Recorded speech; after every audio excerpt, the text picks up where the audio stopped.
દીપેશભાઈ, ખાતાવાળા અને embroidery designer બેને confusion છે કે કયું સોફ્ટવેર શીખવું અને શીખીને પછી આગળ કઈ રીતે વર્ક કરવું ને આ બધું, તો થોડી કન્ફ્યુઝન દૂર કરી દો ને બધાની. આવી જાવ, આ બાજુ બતાવી દઉં તમને કે ભાઈ પહેલા જનરલી વિલકોમ સોફ્ટવેર આવતો હતો, હવે તો અમે ઇન્સ્ટોલ કરી નાખ્યો, નથી વાપરતા.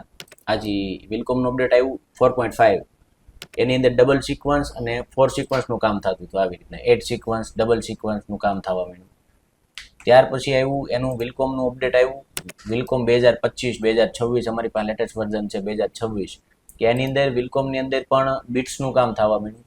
8 બીટ્સ ને 8 સિક્વન્સ, આ તે કામ એમાંય સારું થવા માંડ્યું છે. પ્લસ એના ઓપ્શનમાં તમને મળે છે એમકેડ સોફ્ટવેર. એમકેડ આવ્યો નોર્મલ, એમકેડ પ્રો.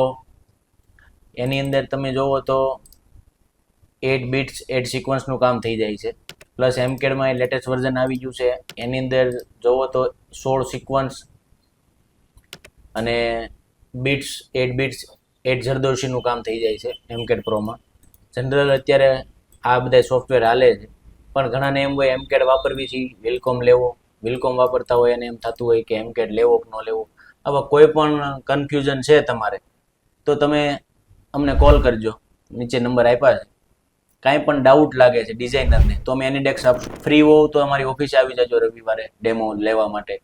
તમે અમારી પાસે ડિઝાઇન બનાવો છો કે નથી બનાવડાવતા, અથવા અમારી પાસે શીખ્યા છો કે નથી શીખ્યા, તમે અમને કોલ કરશો તો અમારથી જેટલી મદદ થતી હશે એ કરી દેવું, કે કયો સોફ્ટવેર ક્યારે વાપરવો, કેમાં કેટલા ફાયદા છે. વિલકોમના પણ અમુક એડવાન્સ પોઈન્ટ છે જે એમકેડમાં નથી થતા. એમકેડમાં પણ એવું કામ થાય છે ઘણું ખરું કે જે વિલકોમમાં નથી થતું. તો આ કાંઈ પણ ક્વેરી કોઈને હોય તો અમને કોલ કરજો, અમે અમારીથી થતી મદદ કરશું. Thank you.